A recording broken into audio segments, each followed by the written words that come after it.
how exactly did you come up with determining how much tuition should increase? We start early in the academic year to think about tuition and fees within the context of how you fund and operate the university. They're only one piece of it, but of course it's a very visible piece. And in the fall we have an all-day workshop where we invite student leaders, both undergraduate and graduate, faculty leaders to come, and we go through the current fiscal condition of the university, show them the role that tuition and fees play, the role that the state support plays, money we get from contracts and grants, where endowments, gifts, the whole multi-dimensional pot of soup that goes into funding a complicated organization like the University of Arizona. It's complex. The way we came up with this tuition proposal was we looked at the following factors. We looked at an anticipated $67 million cut as part of the governor's budget. We'll now know that's 78, not 67. We looked at what reductions we could make in our operating budget. We looked at any reserves that we have, one-time monies that we could use to soften the tuition. And we looked at the increase in operating expenses that you had, just like anybody running a household. Your utilities are going to go up, the cost for books and journal subscriptions to the library is going to go up, the cost of health benefits, that is, we call it ERE, employee-related expenses, all those are going to go up. So you have to figure that in as well. How do you make cuts to a budget like we have? Right?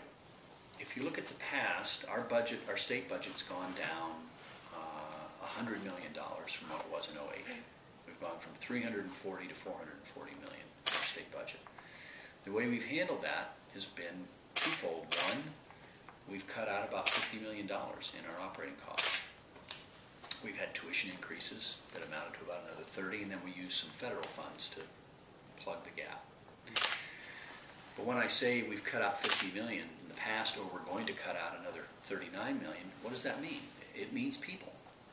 That's the, I don't know, the sad part of all of this, right?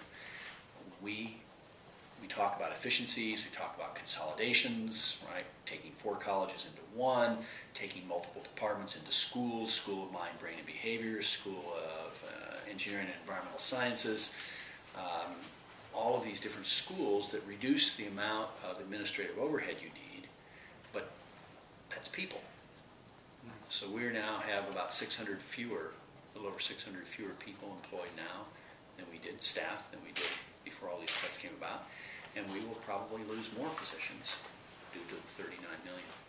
So when you hear people talk about efficiencies and streamlining, it's all very good, and we're doing that, but that translates into jobs. Where can you make big cuts if you have to make big cuts in order to have the state and the tuition income match the ongoing operating expenses? And there are only 2 areas with big dollars. By big, I mean tens of millions of dollars. You can find 100,000 here or 50,000 there, but remember, we're talking in the tens of millions of dollars now. The only 2 places where we have money of that kind is in salaries. 85 to 90% of our state dollars are in salaries. And that means people, or in what I just talked to you about, financial aid, 160 million.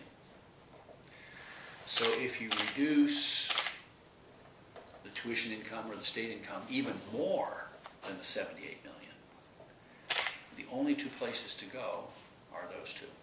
And then that has other consequences. Right? So you like to think that you can make this all balance, but in the end, decisions and sacrifices are being